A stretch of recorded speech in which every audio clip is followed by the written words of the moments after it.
Someone in the House. Submission by Cut SCD-01.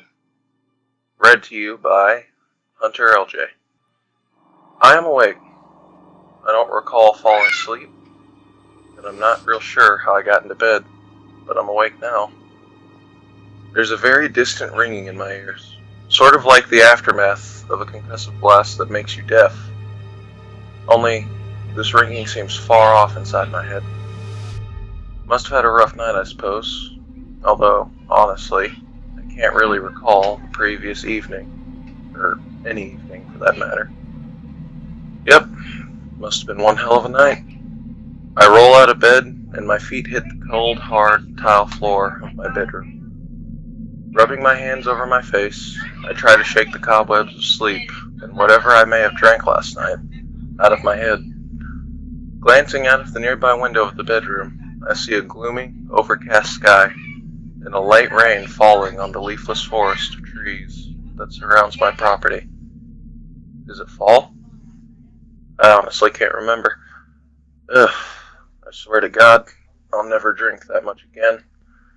I've made that same hollow promise 100 times before, I'm sure.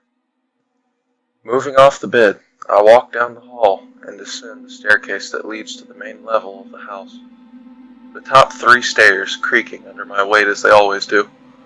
Moving down the stairs, I can see outside through the Amityville horror-style windows over the entryway that the drizzle and clouds have settled in and are likely going to be hanging around in a while. I'm not going to go to work today. Wait, I don't have work today, right? It's the weekend, isn't it? I shake my head vigorously and make that same hollow promise to God again. This day is going to be far worse than my night must have been. The kitchen has a digital clock, so I stumble into it to check the day and time just to be sure I don't need to call in sick. Clock says 9 a.m. It's late. Well, I'm late if it's a weekday. And it is Sunday. Excellent. Time to crash on the couch and do nothing. My God, I'm tired. The couch is calling my name right now. I leave the kitchen and move through the archway into the living room, noticing that the hardwoods are just as cold as the tiled floors upstairs. A small shiver moves up my spine, and I make a turn towards the thermostat to crank the heat up before laying down and covering up with the throw blanket hanging over the back of the couch. The worn, cold leather of the couch creaks under my weight. I hear the familiar click of the thermostat as the heat kicks on and pull the blanket in tighter, close my eyes, and try to fall asleep. Maybe this hangover, worst one I've ever had, and I still can't remember the party, hell yeah, will be gone after a good late morning nap.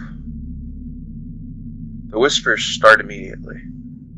I bolt upright on the couch, throwing the blanket aside as I do, and scan the room. Aside from me, the living room is empty. The upstairs bathroom fan is running. Did I leave it on? Did I even go into the bathroom this morning?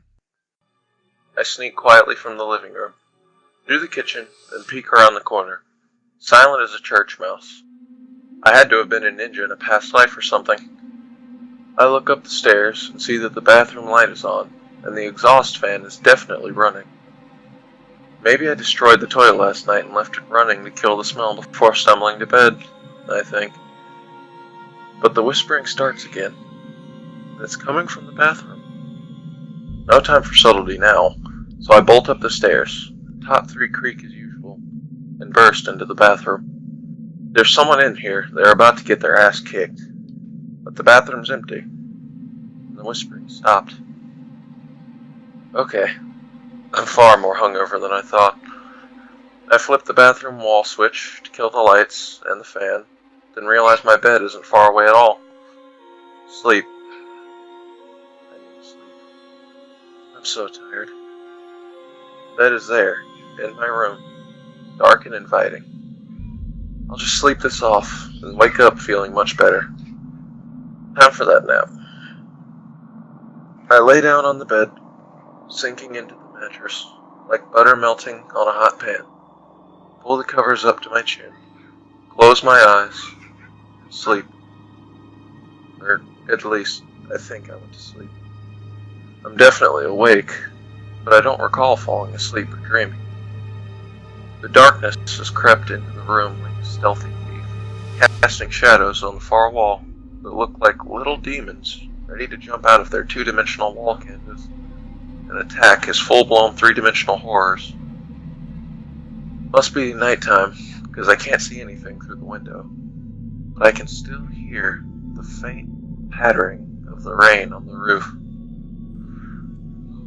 I throw the blankets back, sitting up, and rub my face again. Still tired and groggy, and hungover, I leave the demons behind me on the bedroom wall and head to the bathroom. The light is still off, so I flip it on.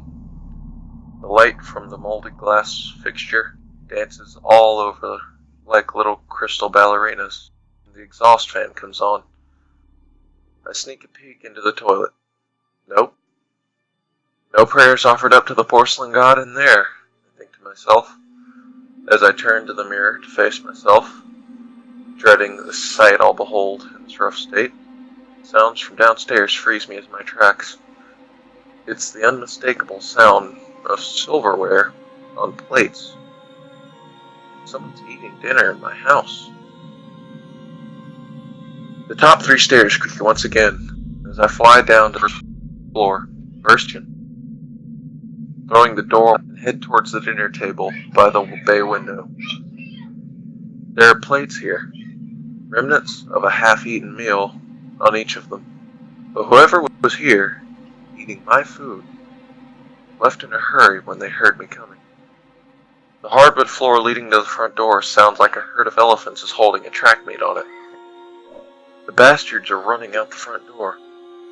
As I quickly head to the entryway, I see the door close and hear the deadbolt click into place. They have a key? They must have, because they just locked the door from the outside.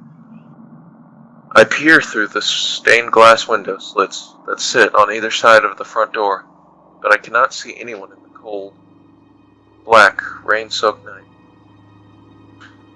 Enjoy the living, pieces of shit. The idea that someone was in my house, eating my food, has a key, disturbs me. They were clearly more than one, and while my past life ninja skills might help me fight them off if they return, I don't want to pin my survivability hopes on reincarnation theory. Besides, I'm just so tired. Let the cops do their job.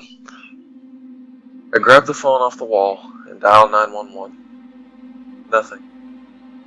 I hang up and try again. Still nothing. There's no dial tone. Did they cut the lines? Bastards. Now I'm pissed.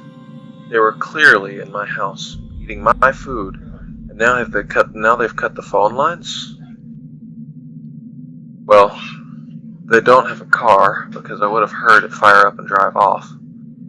Their asses are mine. As I storm out of the kitchen towards the front door, I leave a trail of dinner plates, silverware, and the half-eaten food, and anything else on the counter strewn on the floor. That dull ringing in my ears has intensified a bit. I'm tired and groggy, but I don't care. I'm pissed. I open the front door so fast I don't even feel the brass handle in my palm. It slams shut behind me, taking long, determined strides into my fog-covered front yard. Seems the rain has let up. I start scanning for assholes and elbows because I'm sure those fuckers are running away. I spend the next hour searching the yard along the tree line, but don't find any sign of people. Whoever they were, they're long gone now. Damn it, I'm still tired as hell. I don't have time for this. As I head back to the house, I notice that the lights in the entryway are on. They cast a glowing image of those Amityville windows above the doorway onto the stone slab porch and front yard. And the front door is open. I don't remember closing it, but I know I heard it slam shut behind me. I break into a full run and charge into the house. stirring up a vortex of wet, dead leaves in my wake. I notice that the ringing in my ears is increased in intensity, and I can hear the din of whispers over the tone in my head. As I storm onto the cold, slick floor of the entryway, I see 3 people. The first is clearly a priest of some sort. He's holding up a rosary with one hand and has a small, open Bible in the other. The second person is a short, sad-looking woman, floor-length coat pulled tight around her, its fur-lined trim and collar cinched closed with little wooden pegs. The third person is my daughter. I almost forgot I have a daughter. How could I forget her? Beautiful, standing there in front of me. I have a tremendous sense of loss and realize I missed her so much, but I can't figure out why. Didn't I just see her the other day? Well, didn't I? Images of a beach, the warm, salty air on a windy day flash through my mind. My little girl is there. We're flying a kite. I can hear the waves crashing onto the sugar sand shore, and my daughter laughing as we run through the surf flying the kite. It was a great day. She was so young, beautiful, full of life. She's crying now, mouth covered by her hands as she scans the area of the entryway we're all standing in. She looks at me quickly, then her gaze moves on, searching. But for what? The sad little woman with the fur-trimmed coat, however, looks right at me. She has a grim look on her face as she pats the priest on the shoulder and shakes her head.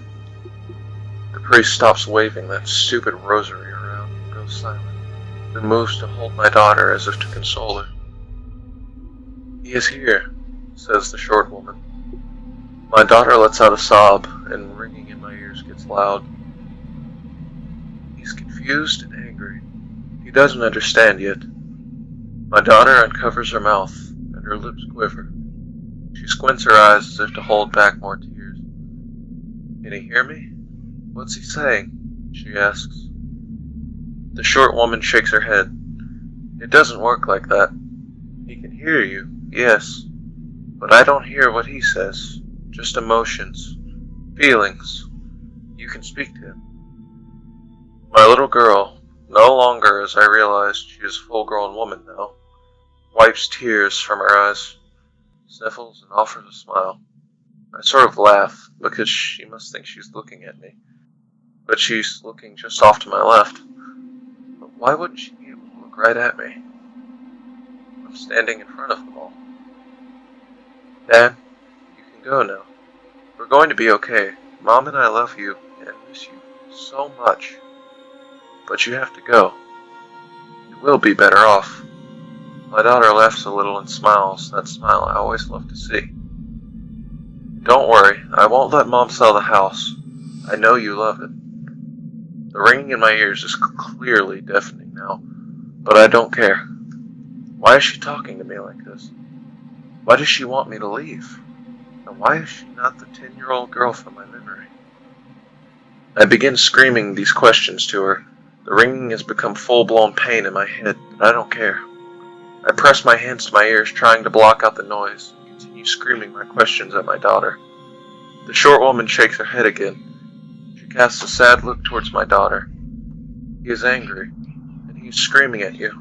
I can't hear the words, but he doesn't understand why you are saying these things. He is very, very confused, and he doesn't know it is time to move on from his life." Wait, what did she say? I stop screaming and lower my hands.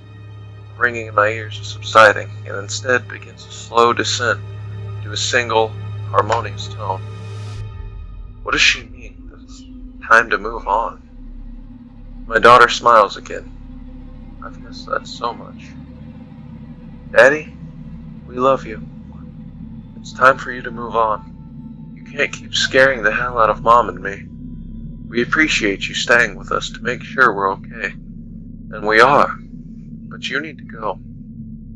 Behind my daughter, the kitchen doorway suddenly flares to life with the brightest light I've ever seen. Pure, clean, and inviting. That harmonious tone grows louder, not painful, but inviting. I look away into the three people standing before me.